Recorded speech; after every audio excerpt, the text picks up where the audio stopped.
इस कार्यक्रम के पुण्यार्जक हैं प्रेमी परिवार कटनी सतना, समाधिस्थ दशम प्रतिमाधारी स्वर्गीय श्री ज्ञानचंद जी जैन सतना, श्रीमती राजकुमारी जैन सतना, श्रीमती माया प्रेमचंद जैन प्रेमी कटनी, श्रीमती अल्पना मिनी इंजीनियर रमेश जैन सतना, श्रीमती संध्या दिनेश जैन बिलासपुर, श्रीमती दीप्ति महेंद्र जैन सतना, श्रीमती दीप्ति संजय जैन रायपुर, श्रीमती पायल अरिहंत जैन कटनी, अक्षय जैन, आशिता जैन, अर्चिता जैन, अक्षत जैन, अंशिका जैन, अरहन जैन, अनुज्ञा जैन। प्रेमी परिवार कटनी सतना। जय जय बोलिए प्रातः स्मरणीय संत शिरोमणि परम पूज्य 108 आचार्य गुरुवर विद्यासागर जी महामुनिराज की जय जय जय। बोलिए गुणायतन प्रणेता शंका समाधान प्रवर्तक भावना योग प्रवर्तक प्रखर वक्ता परम पूज्य 108 मुनिवर श्री प्रमाण सागर जी मुनिराज की जय जय जय। बोलिए परम पूज्य 108 मुनिवर श्री हरे सागर जी मुनिराज की जय जय जय। प्रिय दर्शकों, जिनवाणी चैनल एवं प्रामाणिक ऐप के माध्यम से प्रसारित होने वाले आज के प्रातःकालीन मंगलमय कार्यक्रम से जुड़े देश एवं विदेश के सभी दर्शकों, श्रद्धालुओं एवं श्रोताओं का मैं को सविनय जय जनीन मंगलमय सुप्रभातम। मैं आपको लिए चलूं जाप्यानुष्ठान की ओर। इसके पूर्व रोज की तरह हम लोग पूज्य देव के चरण कमलों में त्रिबार सामूहिक नमोस्तु निवेदित करते हुए उनके मंगल में आशीर्वाद से अपने को अभिषेक करके तात करेंगे। तो चलिए हाथ जोड़िए, मस्तक झुकाइए और बोलिए मेरे साथ, नमोस्तु गुरुदेव, नमोस्तु गुरुदेव, नमोस्तु गुरुदेव। बोलिए मुनिवर से प्रमाण सागर जी महाराज की ओम।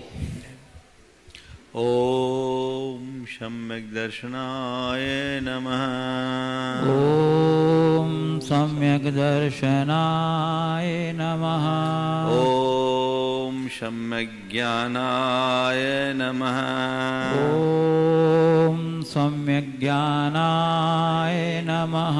ओम सम्यक चारित्राय नमः। ओम सम्यक चारित्राय नमः। ओम ह्रीं जगत शांति कराय श्री शांतिनाथाय नमः। सर्वपद शांतिं कुरु कुरु स्वाहा। ओम ह्रीं जगत शांति कराय श्री शांतिनाथाय नमः। सर्वोपद्रव शांतिं कुरु कुरु स्वाहा। ओम ह्रीं जगत शांति कराय श्री शांतिनाथाय नमः। सर्वपद शांतिं कुरु कुरु स्वाहा। ओम ह्रीं जगत शांति कराय श्री शांतिनाथाय नमः। सर्वोपद्रव शांतिं कुरु कुरु स्वाहा। ओम ह्रीं जगत शांति कराय श्री शांतिनाथाय नमः। सर्वपद शांतिं कुरु कुरु स्वाहा। ओम ह्रीं जगत शांति कराय श्री शांतिनाथाय नमः। सर्वोपद्रव शांतिं कुरु कुरु स्वाहा। ओम ह्रीं जगत शांति कराय श्री शांतिनाथाय नमः। सर्वपद शांतिं कुरु कुरु स्वाहा। ओम ह्रीं जगत शांति कराय श्री शांतिनाथाय नमः। सर्वोपद्रव शांतिं कुरु कुरु स्वाहा। ओम ह्रीं जगत शांति कराय श्री शांतिनाथाय नमः। सर्वपद शांतिं कुरु कुरु स्वाहा। ओम ह्रीं जगत शांति कराय श्री शांतिनाथाय नमः। सर्वोपद्रव शांतिं कुरु कुरु स्वाहा। ओम ह्रीं जगत शांति कराय श्री शांतिनाथाय नमः। सर्वपद शांतिं कुरु कुरु स्वाहा। ओम ह्रीं जगत शांति कराय श्री शांतिनाथाय नमः। सर्वोपद्रव शांतिं कुरु कुरु स्वाहा। ओम ह्रीं जगत शांति कराय श्री शांतिनाथाय नमः। सर्वपद शांतिं कुरु कुरु स्वाहा। ओम ह्रीं जगत जगच्छान्तिकराय श्री शान्तिनाथाय नमः सर्वोपद्रव शान्तिं कुरु कुरु स्वाहा। ओम ह्रीं जगच्छान्तिकराय श्री शान्तिनाथाय नमः सर्वोपद्रव शान्तिं कुरु कुरु स्वाहा। ओम ह्रीं जगच्छान्तिकराय श्री शान्तिनाथाय नमः सर्वोपद्रव शान्तिं कुरु कुरु स्वाहा। ओम ह्रीं जगच्छान्तिकराय श्री शान्तिनाथाय नमः सर्वोपद्रव शान्तिं कुरु कुरु स्वाहा। ओम ह्रीं जगच्छान्तिकराय श्री शान्तिनाथाय नमः सर्वोपद्रव शान्तिं कुरु कुरु स्वाहा। ओम ह्रीं जगच्छान्तिकराय श्री शान्तिनाथाय नमः सर्वोपद्रव शान्तिं कुरु कुरु स्वाहा। ओम ह्रीं जगच्छान्तिकराय श्री शान्तिनाथाय नमः सर्वोपद्रव शान्तिं कुरु कुरु स्वाहा। ओम ह्रीं जगच्छान्तिकराय श्री शान्तिनाथाय नमः सर्वोपद्रव शान्तिं कुरु कुरु स्वाहा।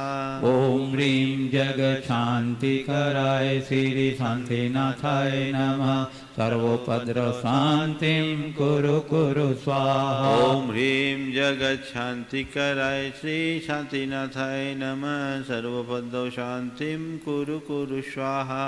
ओम ह्रीं जगच्छान्तिकराय श्री शान्तिनाथाय नमः सर्वोपद्रव शान्तिं कुरु कुरु स्वाहा। ओम ह्रीं जगच्छान्तिकराय श्री शान्तिनाथाय नमः सर्वोपद्रव शान्तिं कुरु कुरु स्वाहा। ओम ह्रीं जगच्छान्तिकराय श्री शान्तिनाथाय नमः सर्वोपद्रव शान्तिं कुरु कुरु स्वाहा। ओम ह्रीं जगच्छान्तिकराय श्री शान्तिनाथाय नमः सर्वोपद्रव शान्तिं कुरु कुरु स्वाहा। ओम ह्रीं जगच्छान्तिकराय श्री शान्तिनाथाय नमः सर्वोपद्रव शान्तिं कुरु कुरु स्वाहा। ओम ह्रीं जगच्छान्तिकराय श्री शान्तिनाथाय नमः सर्वोपद्रव शान्तिं कुरु कुरु स्वाहा। ओम ह्रीं जगच्छान्तिकराय श्री शान्तिनाथाय नमः सर्वोपद्रव शान्तिं कुरु कुरु स्वाहा। ओम ह्रीं जगच्छान्तिकराय श्री शान्तिनाथाय नमः सर्वोपद्रव शान्तिं कुरु कुरु स्वाहा। ओम ह्रीं जगच्छान्तिकराय श्री शान्तिनाथाय नमः सर्वोपद्रव शान्तिं कुरु कुरु स्वाहा। ओम ह्रीं जगच्छान्तिकराय श्री शान्तिनाथाय नमः सर्वोपद्रव शान्तिं कुरु कुरु स्वाहा। ओम ह्रीं जगच्छान्तिकराय श्री शान्तिनाथाय नमः सर्वोपद्रव शान्तिं कुरु कुरु स्वाहा। ओम ह्रीं जगच्छान्तिकराय श्री शान्तिनाथाय नमः सर्वोपद्रव शान्तिं कुरु कुरु स्वाहा। ओम ह्रीं जगच्छान्तिकराय श्री शान्तिनाथाय नमः सर्वोपद्रव शान्तिं कुरु कुरु स्वाहा। ओम ह्रीं जगच्छान्तिकराय श्री शान्तिनाथाय नमः सर्वोपद्रव शान्तिं कुरु कुरु स्वाहा। ओम ह्रीं जगच्छान्तिकराय श्री शान्तिनाथाय नमः सर्वोपद्रव शान्तिं कुरु कुरु स्वाहा। ओम ह्रीं जगच्छान्तिकराय श्री शान्तिनाथाय नमः सर्वोपद्रव शान्तिं कुरु कुरु स्वाहा। ओम ह्रीं जगच्छान्तिकराय श्री शान्तिनाथाय नमः सर्वोपद्रव शान्तिं कुरु कुरु स्वाहा। ओम ह्रीं जगच्छान्तिकराय श्री शान्तिनाथाय नमः सर्वोपद्रव शान्तिं कुरु कुरु स्वाहा। ओम ह्रीं जगच्छान्तिकराय श्री शान्तिनाथाय नमः सर्वोपद्रव शान्तिं कुरु कुरु कुरु स्वाहा। ओम ह्रीं जगच्छान्तिकराय श्री शांतिनाथाय नमः सर्वोपद्रव शांतिं कुरु कुरु स्वाहा। ओम ह्रीं जगच्छान्तिकराय श्री शांतिनाथाय नमः सर्वोपद्रव शांतिं कुरु कुरु स्वाहा। ओम ह्रीं जगच्छान्तिकराय श्री शांतिनाथाय नमः सर्वोपद्रव शांतिं कुरु कुरु स्वाहा। ओम ह्रीं जगच्छान्तिकराय श्री शांतिनाथाय नमः सर्वोपद्रव शांतिं कुरु कुरु स्वाहा। ओम ह्रीं जगच्छान्तिकराय श्री शांतिनाथाय नमः सर्वोपद्रव शांतिं कुरु कुरु स्वाहा। ओम ह्रीं जगच्छान्तिकराय श्री शांतिनाथाय नमः सर्वोपद्रव शांतिं कुरु कुरु स्वाहा। ओम ह्रीं जगच्छान्तिकराय श्री शांतिनाथाय नमः सर्वोपद्रव शांतिं कुरु कुरु स्वाहा। ओम ह्रीं जगच्छान्तिकराय श्री शांतिनाथाय नमः सर्वोपद्रव शांतिं कुरु कुरु स्वाहा। ओम ह्रीं जगच्छान्तिकराय श्री शांतिनाथाय नमः सर्वोपद्रव शांतिं कुरु कुरु स्वाहा।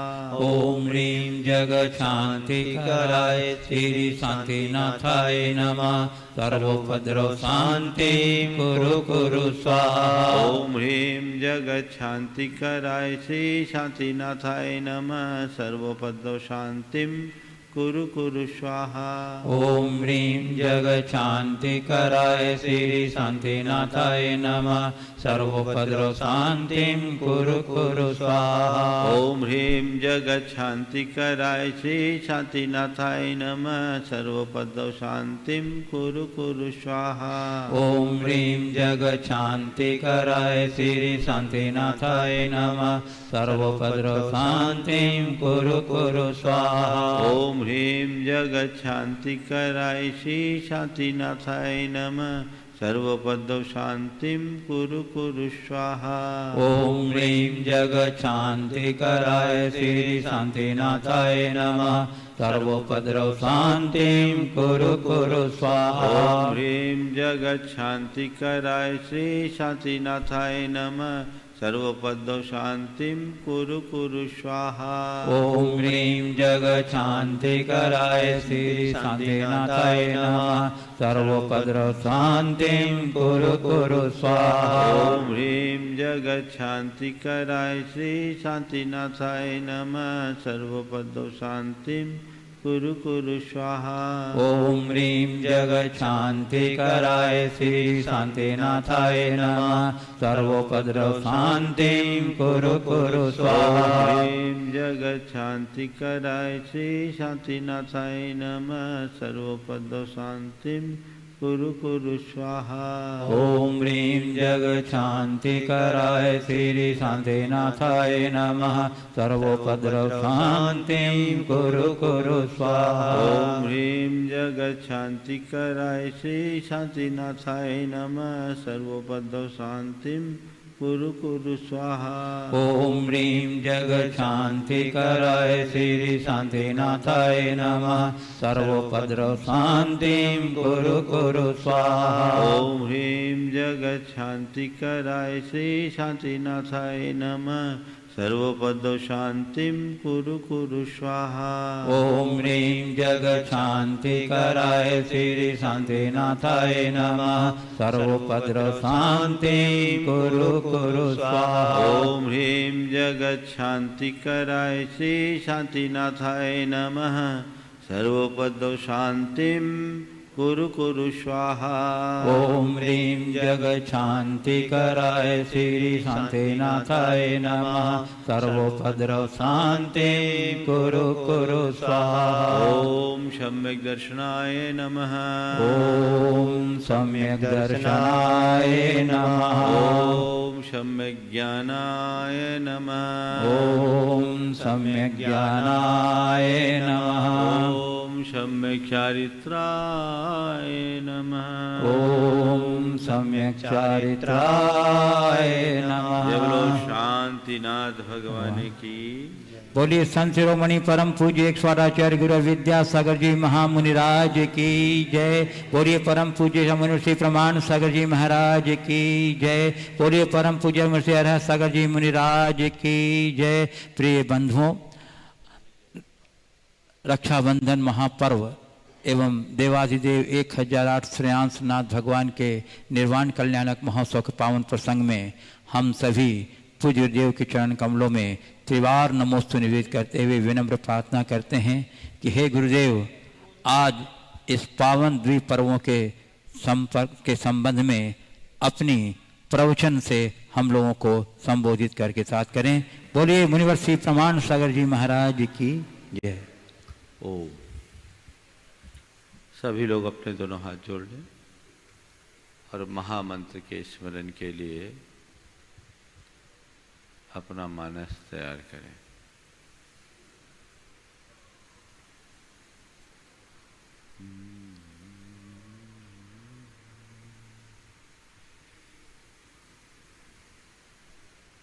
नमो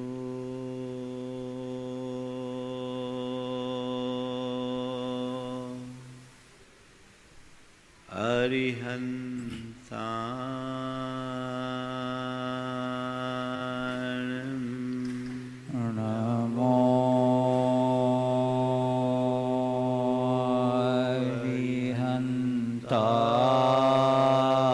अरिहंताणं नमो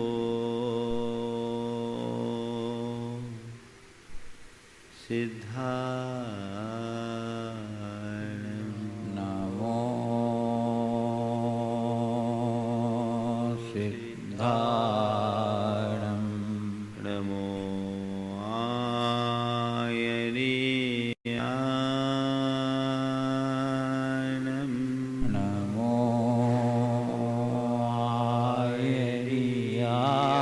आयर्याणं नमो उवज्झायाणं नमो वज्रायाणं नमो लोये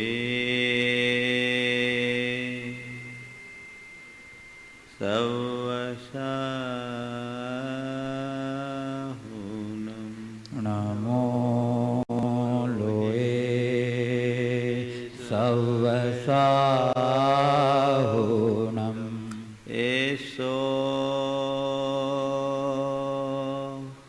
पंचेन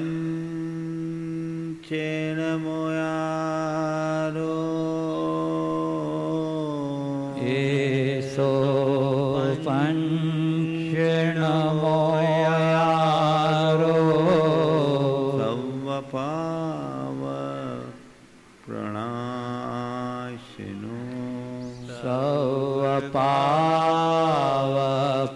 सवपावपणाशनो मंगलाणं च सव्येसिं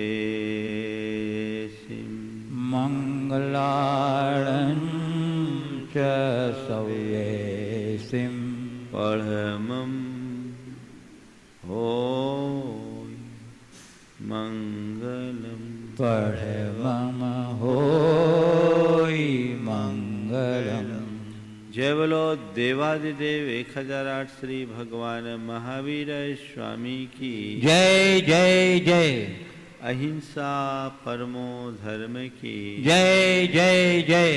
परम पूज आचार्य गुरु श्री विद्यासागर जी महाराज की जय जय जय। परम पूज्य 108 मुनिवर श्री प्रमाण सागर जी महाराज की जय जय जय। परम पूज्य 108 मुनिवर अरहत सागर जी महाराज की जय जय जय। नमोस्तु गुरुदेव। भारत एक धर्म प्रधान देश है। उत्सव प्रियता हमारी संस्कृति है। यहाँ नित्य कोई न कोई पर्व त्यौहार आते रहते हैं और वे हमारे धार्मिक, सामाजिक, राष्ट्रीय और सांस्कृतिक चेतना को जागृत करते हैं। हम सब के अंदर एक नई प्रेरणा और ऊर्जा इन पर्व त्योहारों के माध्यम से मिलती है। इस अर्थ में सभी पर्व हम सबके लिए बड़े महत्वपूर्ण होते हैं। कई तरह के पर्व हैं। सामाजिक पर्व, राष्ट्रीय पर्व, ऐतिहासिक पर्व, धार्मिक पर्व, आध्यात्मिक पर्व और सांस्कृतिक पर्व के रूप में हम हर पर्व को अपनी अपनी भूमिका के अनुसार उत्साहपूर्वक मनाते आते हैं। सामाजिक पर्व अलग अलग समाजों में अलग अलग तरीके के पर्व है। जैसे आपकी कजलिया का पर्व आता है, वो एक सामाजिक पर्व है जिसमें खासकर बुंदेलखंड में ये मनाया जाता है। किसी शोक संतप्त परिवार के शोक को दूर करने का एक अच्छा माध्यम है जिसे लोग एक पर्व के रूप में मनाते हैं।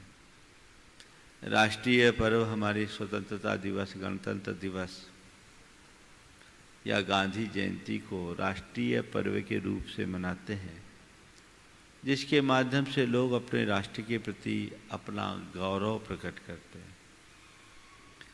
इतिहास में घटित घटनाओं को याद करके जब हम कोई विशेष पर्व या त्यौहार मनाते हैं, वो ऐतिहासिक पर्व की श्रेणी में आता है। हमारे इतिहास में ऐसी अनेक गाथाएं लिखी गई वीर पुरुषों के द्वारा, और हमने उसे ऐतिहासिक पर्व के रूप में मनाया है। हमारे अतीत में बहुत सारी घटनाएं हैं जिनके आधार पर हम ऐतिहासिक पर्व मनाते आते हैं। धार्मिक पर्व विभिन्न धर्मों में धार्मिक क्रियाकलापों की दृष्टि से जो पर्व उत्सव मनाए जाते हैं, वे सब धार्मिक पर्व की श्रेणी में आते हैं। हम रोज हर धर्म में कोई ना कोई पर्व उनकी धार्मिक मान्यताओं के अनुसार आता रहता है। जैन धर्म में हमारे तीर्थंकरों के कल्याणक धार्मिक पर्व है। अष्टानिक आदि पर्व हमारे धार्मिक पर्वों की श्रेणी में आते हैं। इसके बाद आता है सांस्कृतिक पर्व। हमारी संस्कृति के साथ जुड़े हुए जो भी पर्व और त्यौहार है जिससे हमारे संस्कृति के विकास की गाथा प्रकट होती है, वे सब सांस्कृतिक पर्व की श्रेणी में आते हैं। जैसे हम लोग श्रुत पंचमी का पर्व मनाते हैं, और वह पर्व है जिस दिन हमारी संस्कृति में सबसे पहले ग्रंथों को लिपिबद्ध किया गया। और एक है आध्यात्मिक पर्व। वह पर्व जिससे हमें एक आध्यात्मिक प्रेरणा मिले, आध्यात्मिक चेतना जागृत हो। जैसे पर्युषण पर्व विशुद्धतया आध्यात्मिक पर्व है, जिसे हम लोग आध्यात्मिक और धार्मिक दोनों रीति से मनाते आए। आज का पर्व है रक्षाबंधन का पर्व। ये महापर्व है, क्योंकि इस पर्व में मैं देखता हूँ तो सब बातें समाहित हो जाती है। ये राष्ट्रीय पर्व भी है, ऐतिहासिक पर्व भी है, सामाजिक पर्व भी है, सांस्कृतिक पर्व भी है, धार्मिक पर्व भी है और आध्यात्मिक पर्व भी है। कैसे? ये रक्षाबंधन को पूरे राष्ट्र में मनाया जाता है और ये राष्ट्र के प्रति अपनी प्रतिबद्धता को प्रकट करने का पर्व होने के कारण ये राष्ट्रीय पर्व है। हर व्यक्ति अपने राष्ट्र के प्रति निष्ठा को अर्पित करता है तो ये राष्ट्रीय पर्व का प्रतीक बन जाता है। इतिहास की दृष्टि से देखें तो इतिहास में राजा पुरु की इतिहास की दृष्टि से देखें तो सिकंदर की राजा पुरु से रक्षा करने के लिए सिकंदर की प्रेमिका हेलन ने एक रक्षा सूत्र राजा पुरु को भेजे थे और उसने सिकंदर का बचाव किया था। इसी तरह हुमायूं के पास हुमायूं से बचाव के लिए कर्मवती ने शेर शाह सूरी को रक्षा सूत्र भेजा था और शेर शाह ने कर्मवती की रक्षा की थी। ये अद्भुत है प्रेम का गहरा संदेश, जहाँ यह प्रकट होता है कि संप्रदाय के बंधन से भी ऊंचा होता है प्रेम का बंधन। कर्मवती एक अलग विचारों की और शेरशाह सूरी अलग, लेकिन शेरशाह सूरी ने कर्मवती की उस राखी का सत्कार किया और उसकी रक्षा की। सामाजिक दृष्टि से भाई और बहन के राखी का प्रसंग पूरे देश में प्रसिद्ध है ही। इसके पीछे एक मनोवैज्ञानिक कारण भी मुझे प्रतीत होता है। बेटी की विदा हो जाने के बाद बेटी का अपने मूल घर से संबंध लगभग टूट जाता है। हमारे परंपरा में एक व्यवस्था बनाई गई कि घर से चले जाने के बाद भी घर पर बेटी का हक है, यह दर्शाने के लिए भाई बाहर आता है और बेटी के हाथ से, बहन के हाथ से राखी बंधाता है, जो इस बात का द्योतक है भाई ने बहन की लाज राखी। उसका अधिकार है पारस्परिक प्रेम को प्रकट करने के लिए। ये एक सामाजिक और सामाजिक रूप में और भी इसके रूप हैं। इसे ब्राह्मण, क्षत्रिय, वैश्य और शूद्र चारों वर्ण में मनाया जाता है। लोग एक दूसरे की रक्षा के लिए अपनी प्रतिबद्धता प्रकट करने के लिए भी राखी बांधते हैं। व्यापारी लोग इस दिन अपने बाट तराजू में राखी बांधते हैं। इसका मतलब मैं व्यापार करूंगा पर नीति, न्याय और ईमान के साथ करूंगा, इस प्रतिबद्धता को जाहिर करने के लिए ये राखी बांधी जाती थी। ये इसका सामाजिक स्वरूप है। आध्यात्मिक स्वरूप तो अद्भुत है। जब किसी पुरुष के हाथ में कोई स्त्री राखी का धागा बांधती है, उसी क्षण से उस पुरुष की आंखों में या दोनों की आंखों में एक दूसरों के प्रति पवित्रता प्रकट हो जाती है। भाई और बहन जैसा रिश्ता बन जाता है। इससे बड़ा आध्यात्मिक स्वरूप इसका क्या होगा। अब सांस्कृतिक बात है तो जैन संस्कृति की दृष्टि से रक्षाबंधन बड़ा महान पर्व है, क्योंकि आज की तिथि में अकंपनाचार्य आदि 700 मुनि राजों के ऊपर बलि राजा के द्वारा किए गए उपसर्ग के परिणाम स्वरूप विष्णु कुमार मुनिराज ने अपने तपोबल से उनकी रक्षा की। 700 मुनियों की रक्षा का पर्व ये रक्षाबंधन का पर्व है। 700 मुनियों की रक्षा, ये हमारी संस्कृति के लिए बहुत बड़ी बात है। और सच्चे अर्थों में देखा जाए तो रक्षाबंधन हमारे सांस्कृतिक प्रतिबद्धता का पर्व है। मैं आज अपने प्रवचन को आगे बढ़ाऊं उससे पूर्व जैन परंपरा के अनुसार रक्षाबंधन का संबंध क्या है हम देख ले। आज का हमारा धार्मिक पर्व भी है, क्योंकि आज श्रेयांसनाथ भगवान का निर्वाण कल्याणक है। जैन संस्कृति के दृष्टि से रक्षाबंधन का क्या स्वरूप है। प्रायः आजकल भाई बहन के राखी में ही रक्षाबंधन रूढ़ हो गया, लेकिन ये तो केवल उसका सामाजिक स्वरूप है। ये रक्षा का जो सूत्र है वो अपना बहुत गहरा संदेश देता है। ये प्रेम और एक दूसरे की रक्षा के प्रति प्रतिबद्धता का प्रतीक है। संक्षेप में मैं रक्षाबंधन का प्रसंग आप सबको जरूर बताता हूं। जिन्हें बच्चों को सुनना है प्रामाणिक ऐप में रक्षाबंधन की कथा उपलब्ध है, आप उसे जरूर सुने। और आज मैं सभी से कहूँगा कि अपने घर के बच्चों को रक्षाबंधन की कथा जरूर सुनाए। प्रामाणिक ऐप में भी है और जैन पाठशाला एक इसका चैनल है प्रामाणिक समूह का ही, उसमें भी है, आप उससे प्राप्त कर सकते हैं। पर मैं अत्यंत संक्षेप में कहता हूं कि अकंपनाचार्य अपने 700 मुनियों के संग के साथ उज्जैनी में विराजमान थे। वहां का राजा धार्मिक था, लेकिन मंत्री उसके 4 मंत्री थे, बलि, नमूची, प्रहलाद और बलि, नमूची, प्रहलाद और कश्यप, ऐसे कोई एक नाम था, कश्यप था। ये 4 मंत्री थे और चारों जैन बलि, नमूची, प्रहलाद और कश्यप है ना,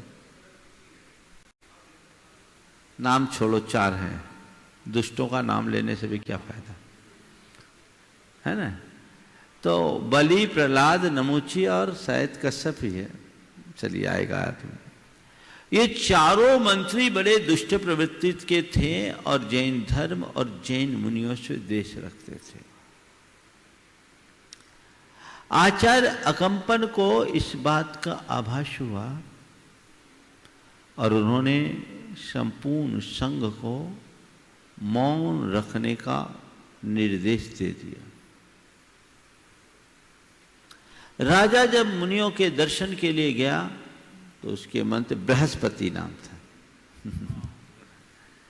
राजा जब उन मुनियों के दर्शन के लिए गया तो ये मंत्रीगण राजा को खूब बरगलाने की कोशिश किए कि ये मुनि किसी काम के नहीं, इनको कुछ आता नहीं जाता नहीं, तमाम बातें। राजा श्रद्धालु था,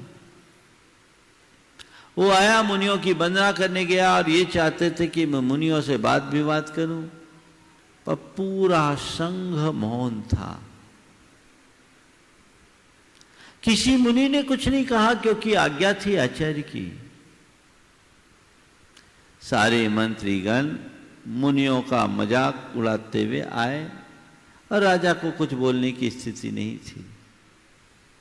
संयोग जिस समय आचार्य महाराज ने आज्ञा दी थी उस समय श्रुत सागर नाम के एक मुनि आहारचर्या के लिए बस्ती में गए हुए थे। ये लोग लौट रहे थे, सामने से वे मुनि आ रहे थे, बड़े ज्ञानी और वाग्मी थे। इनने इनका मजाक उड़ाना चाहा, इन्हें पता नहीं था। जब वो इनसे वाद विवाद करने लगे तो मुनिराज ने अपने प्रखर तर्कों के बल पर उन्हें धूल चटा दिया। इससे वे बड़े अपमानित सा महसूस हुए। राजा बड़ा गदगद हुआ। राजा के सामने ये प्रकट हो गया कि जैन मुनि कितने विद्वान होते हैं। शुद्ध सागर मुनिराज आकर अपने आचार्य को बात बताए। आचार्य ने कहा कि तुमने उनसे वाद विवाद करके महाअनर्थ कर दिया, तुम्हें ऐसा नहीं करना चाहिए। गुरुदेव अनजाने में ऐसा अपराध हो गया, अब उसका प्रायश्चित, इसका एक ही प्रायश्चित है, जिस जगह तुम्हारा वाद विवाद हुआ है पूरी रात्रि पर्यंत वहीं जाकर कायोत्सर्ग में निमग्न रहो, ध्यान में मग्न हो। गुरु आज्ञा से शुद्ध सागर मुनिराज जंगल में आकर ध्यान में मग्न होकर खड़े हो गए। इधर बलि, प्रहलाद, नमूची और बृहस्पति चारों अंदर से अपमानित थे।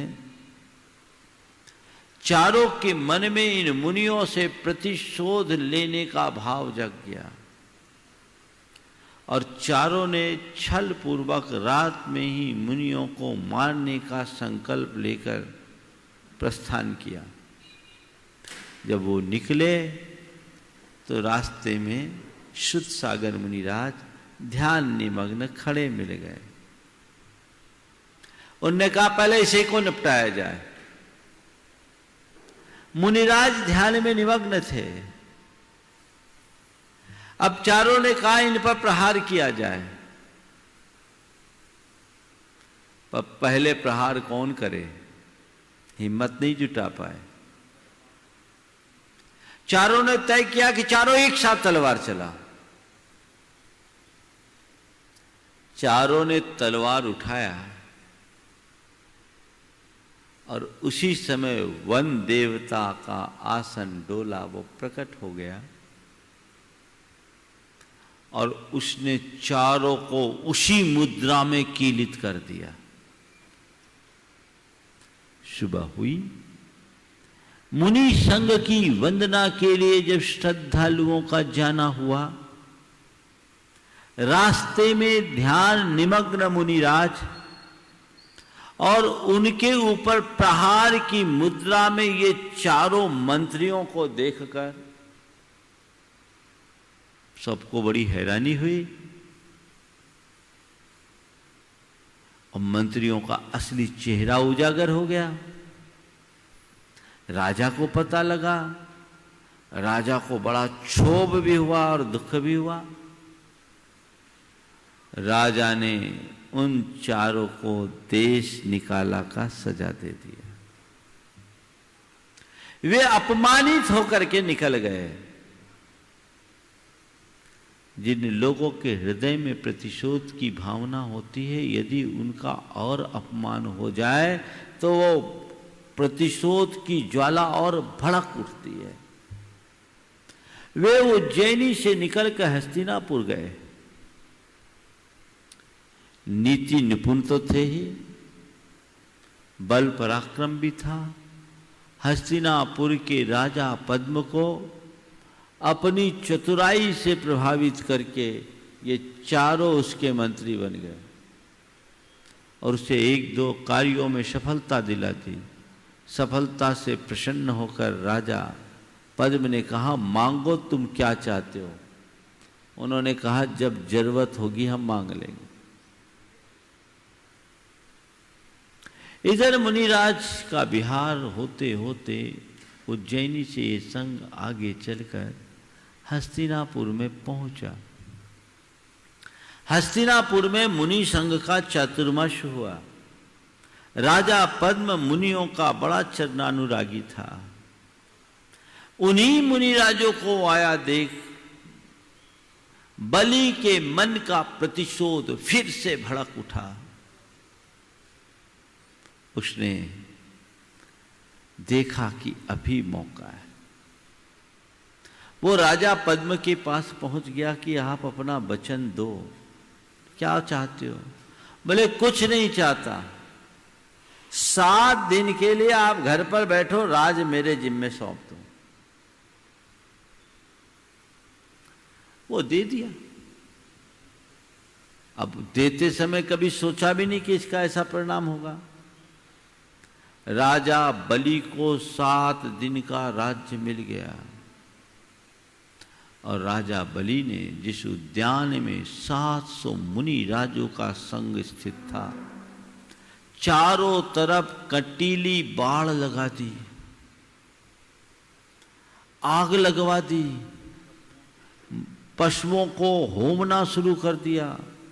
उसके धुएं से मुनि राजों को घुटन होने लगी।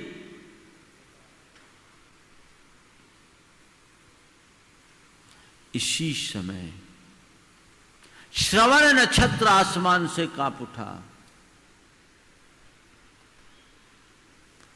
और मुनिराज ने देखा तो उनके मुख से निकल गया आह। उस समय उनके चरणों में एक क्षुल्लक जी थे। उन्होंने कहा, गुरुदेव, रात्रि में आप कभी बोलते नहीं, आज आपके मुख से क्या हो गया। बोले, क्या करूं, जिन शासन पर घोर संकट है। हस्तिनापुर में दुष्ट राजा बलि अकंपनाचार्य आदि 700 मुनि राजों पर भयंकर उपसर्ग कर रहा है। उनके प्राणों का संकट है। प्रभु, इसका उपाय क्या है। इसका एक ही उपाय है। विष्णु कुमार मुनिराज जो इस समय कैलाश पर्वत पर तपस्यारत हैं, वे ही राजा बलि के इस उपसर्ग का निवारण कर सकते हैं। उनके पास विक्रिया रिद्धि है। विक्रिया रिद्धि एक ऐसी रिद्धि होती है जिससे अपने शरीर के चाहे जैसे चाहे जितने रूप बनाए जा सकते हैं। तुम जाकर के यदि विष्णु कुमार मुनिराज के सामने ये बात रखो तो कुछ हल हो सकता है। क्षुल्लक जी विद्याधर थे, उन्हें आकाश में गमन करने की योग्यता थी। वे आकाश मार्ग से सीधे कैलाश पर्वत पर पहुंचे और ध्यान लीन विष्णु कुमार मुनिराज के चरण पकड़ करके बोल बैठे, प्रभुवर ध्यान तोड़ो। इस समय आत्म ध्यान का समय नहीं है, इस समय तो मार्ग की रक्षा का समय है। क्षुल्लक जी के इस पुकार से विष्णु कुमार महाराज ने अपना ध्यान खोला, पूछा क्या बात हो गई। उन्होंने सारा वाकया सुना दिया। उन्हें भी दुख हुआ, अरे ये भी मेरे ही भ्राता पद्म के राज में, पर मैं इसमें रक्षा कैसे कर सकता हूं। गुरुदेव ने कहा है आपको विक्रिया रिद्धि है। सच? बोले हाँ, उनको रिद्धि थी पता नहीं। उनने अपना हाथ फैलाया,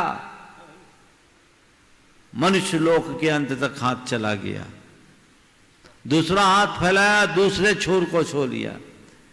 अच्छा तो ठीक है। वे वहां से सीधे चले हस्तिनापुर के लिए। उनका मन अंदर से उद्वेलित हो चुका था। एक मुनि की बात नहीं, 700 मुनियों के संग की बात थी।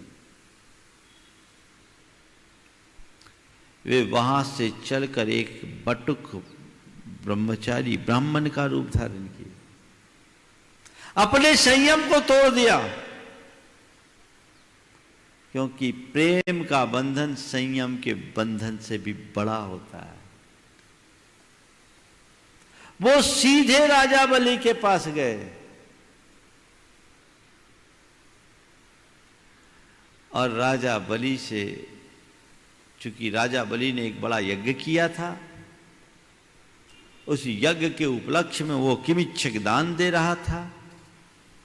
ये बटुक चले गए वहां। आपके यज्ञ की बड़ी प्रशंसा सुना हूं, प्रभावित होकर आपके पास तक आया हूं। आप मुझे भी थोड़ा दान दे दो। मांगो बटुक, क्या मांगते हो? मेरी ज्यादा चाह नहीं है, आपका राज्य बहुत बड़ा है,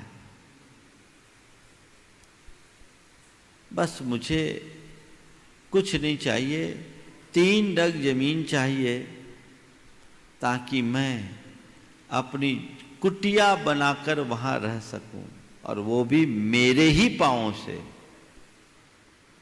राजा बलि ने जोर से अट्ठास किया, बलि के राज में इतनी सी जमीन? अरे महाराज, कुटिया ही बनानी है तो थोड़ी बड़ी बना लो, ताकि हम जैसे लोग सत्संग करने आए तो हमारा सिर ना फूटे।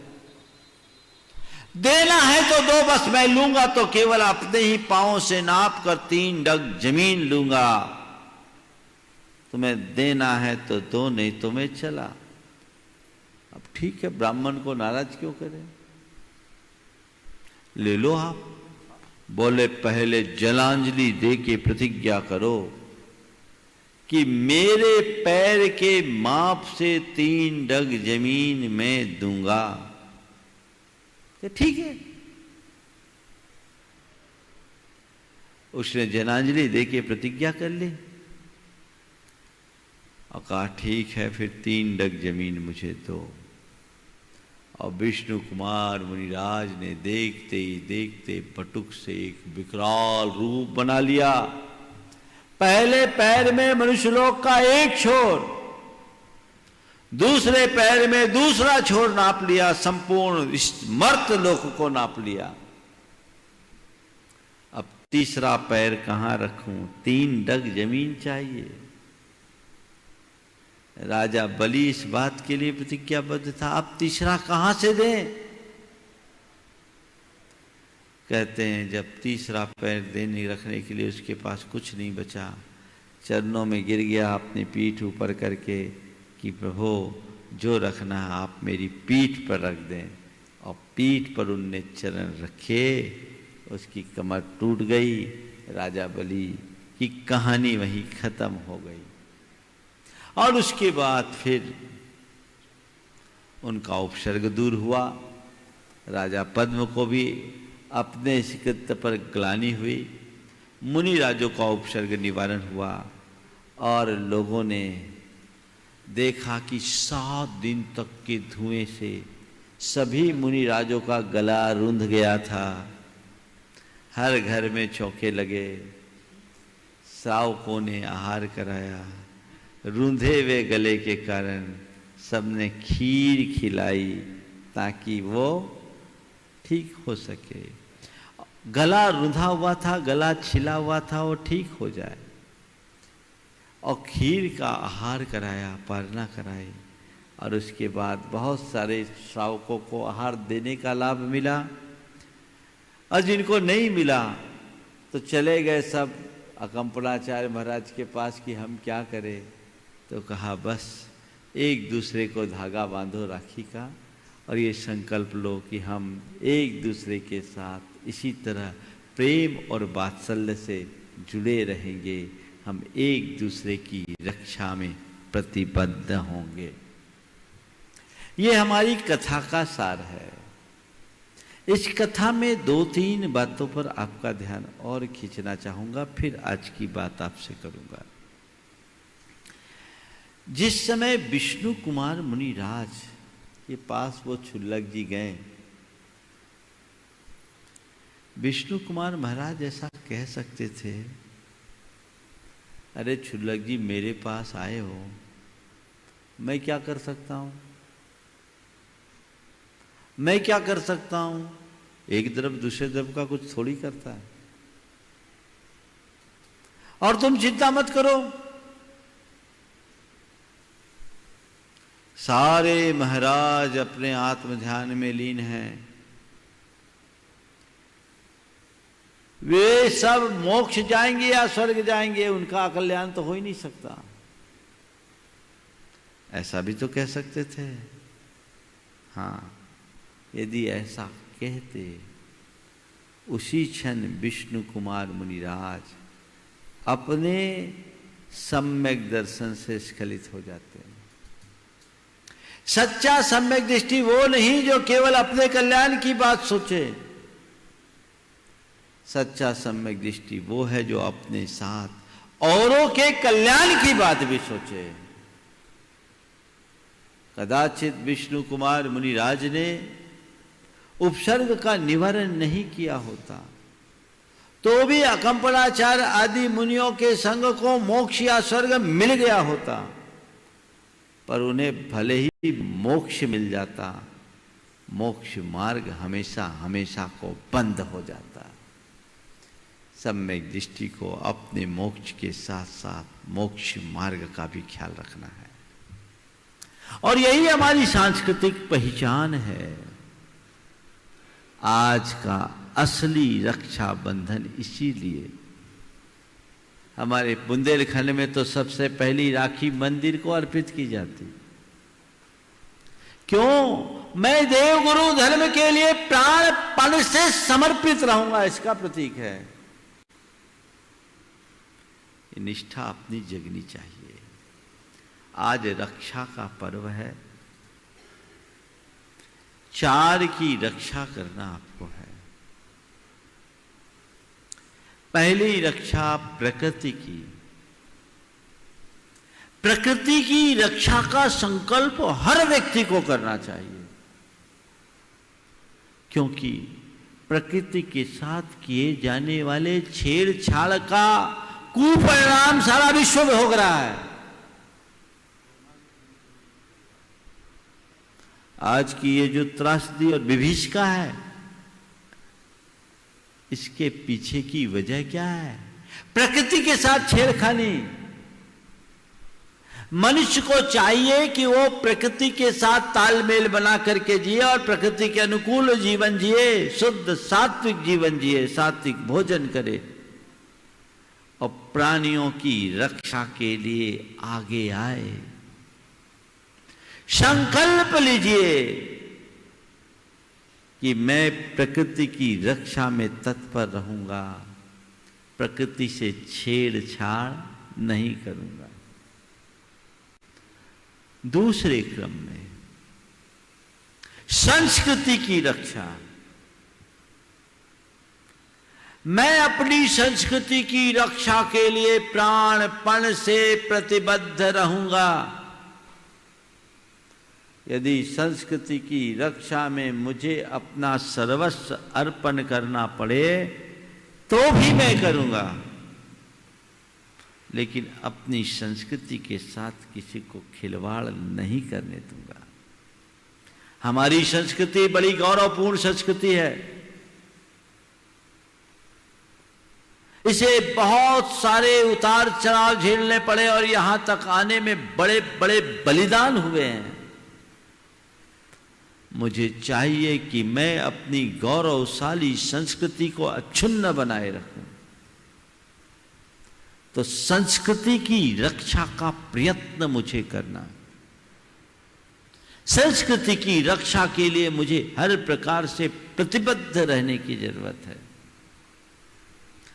तीसरे क्रम में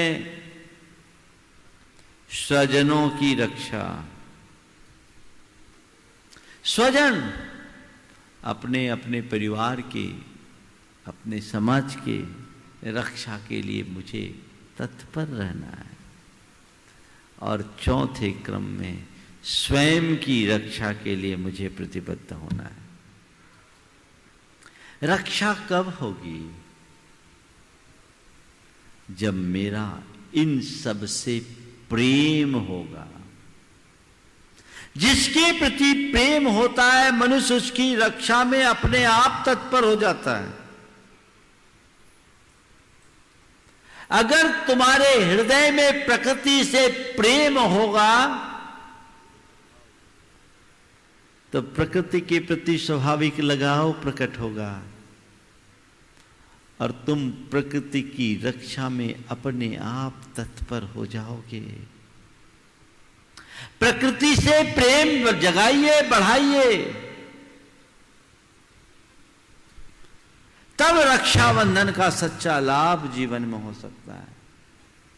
तो प्रकृति के प्रति मेरा प्रेम उत्तरोत्तर बढ़ना चाहिए और मुझे प्रकृति की रक्षा में तत्पर होना चाहिए।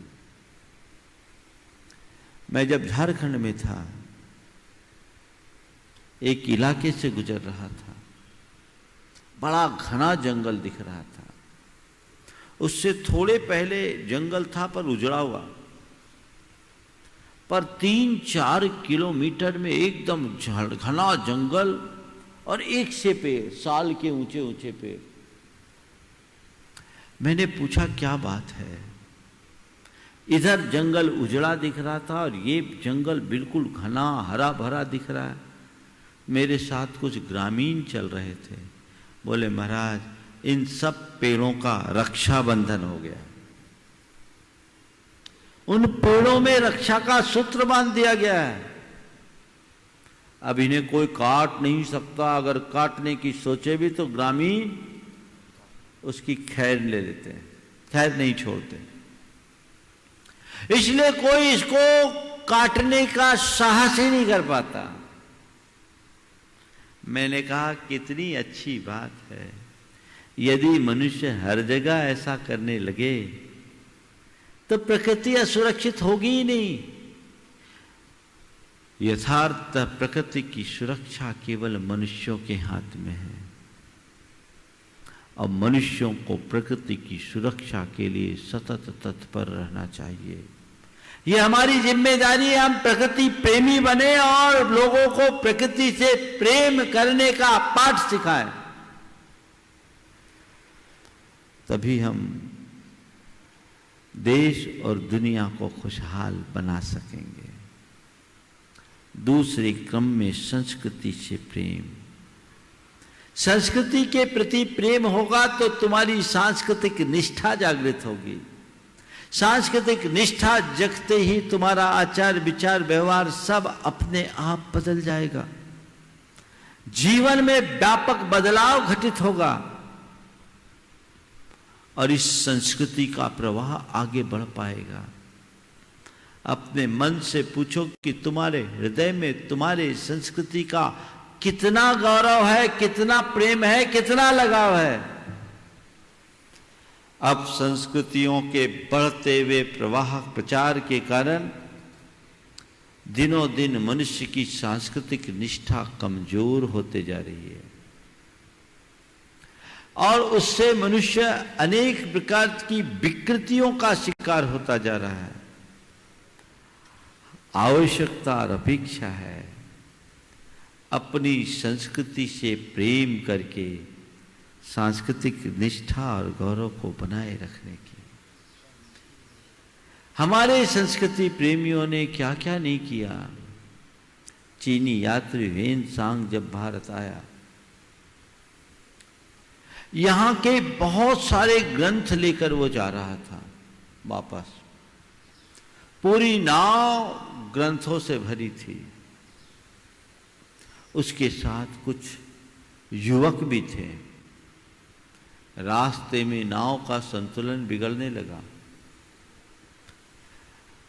ह्वेन सांग ने कहा कि नाव का भार बढ़ रहा है, संतुलन बिगड़ रहा है, ऐसा करो कुछ ग्रंथ नदी में डुबो दो ताकि नाव का भार कम हो और हम सकुशल तट तक पहुंच सके।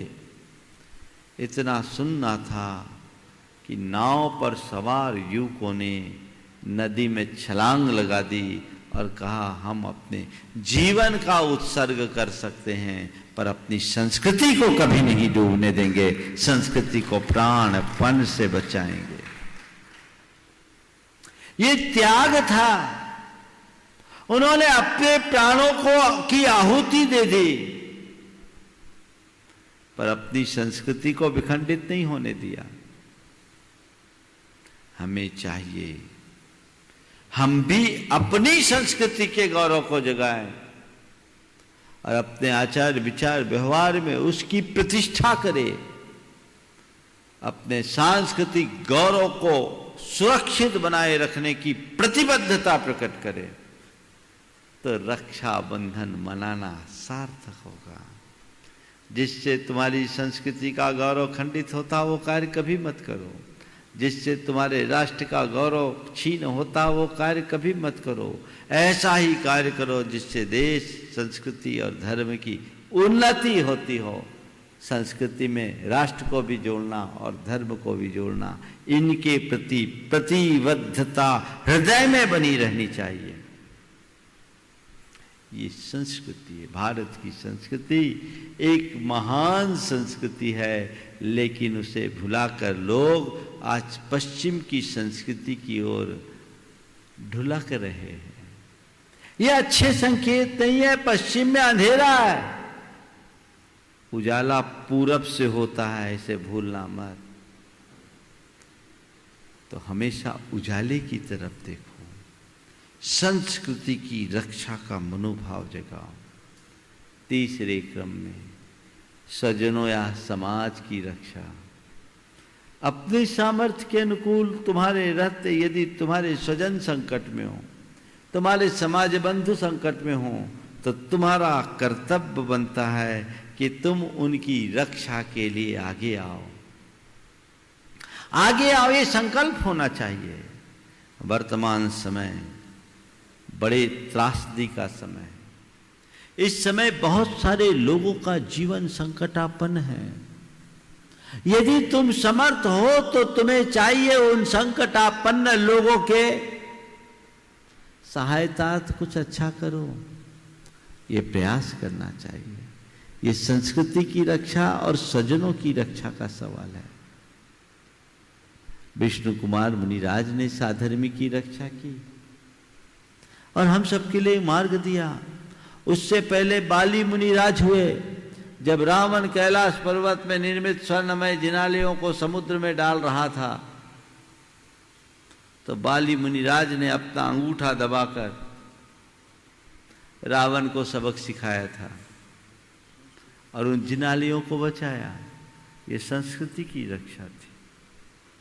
मुनि राजे भी संस्कृति की रक्षा के लिए आगे आते। यद्यपि वो उनके मुनिपद के खिलाफ था, बाद में उन्होंने प्रायश्चित लिया, लेकिन उनका हृदय दया से द्रवीभूत था कि रावण तो अपनी सनक में अगर इस पर्वत को उठाकर समुद्र में डाला तो पर्वत के सारे पेड़ पौधे जीव जंतु सबका सर्वनाश होगा और भरत चक्रवर्ती के द्वारा निर्मापित इन 72 जिनालियों का भी सत्यानाश हो जाएगा।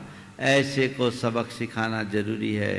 और बाली मुनिराज महाबली थे, काय बल रिद्धि के धारी थे, उन्हें ज्यादा कुछ नहीं करना पड़ा, केवल अपने अंगूठे पर प्रेशर दिया और रावण उसी कैलाश पर्वत के भार से दबने लगा, जोर से चीख पड़ा।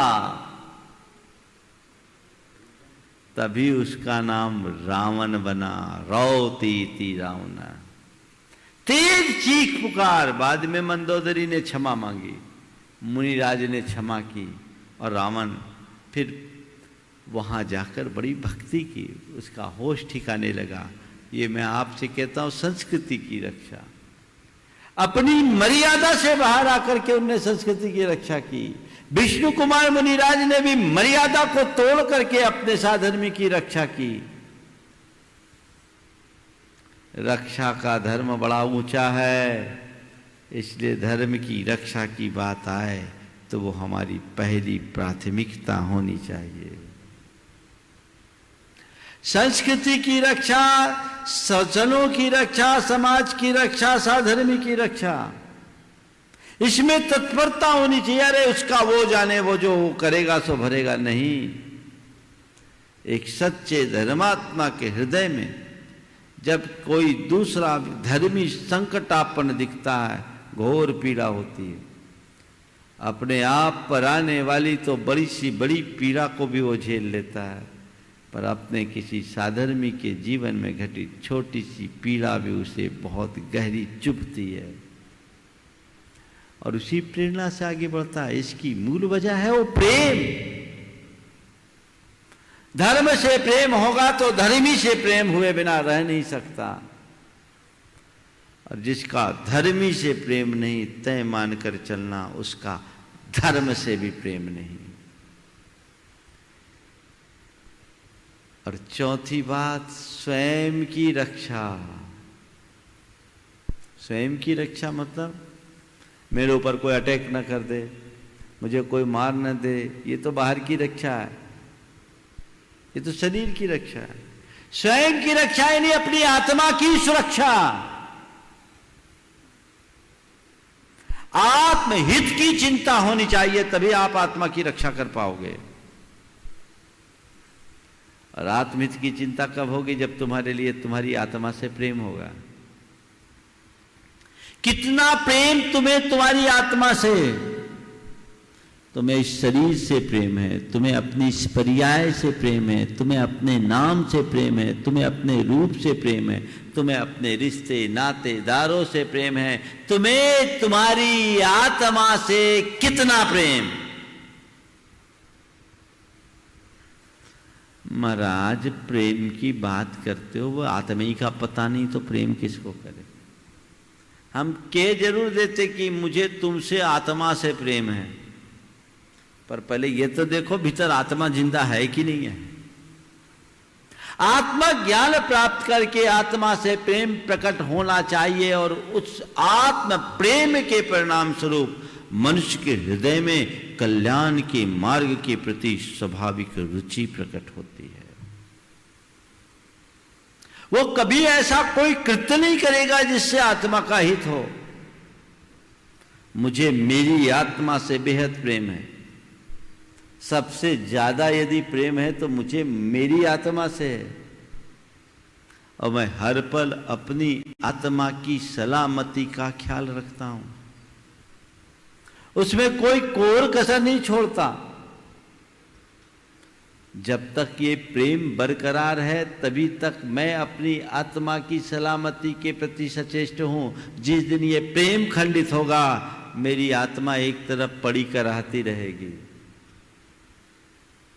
संत कहते हैं सब कोई को चाहिए कि वो अपनी आत्मा से प्रेम करे और आत्मा के हितों की रक्षा करने में तत्पर हो। जिन माध्यमों से आत्मा की रक्षा हो उन माध्यमों का आलंबन ले।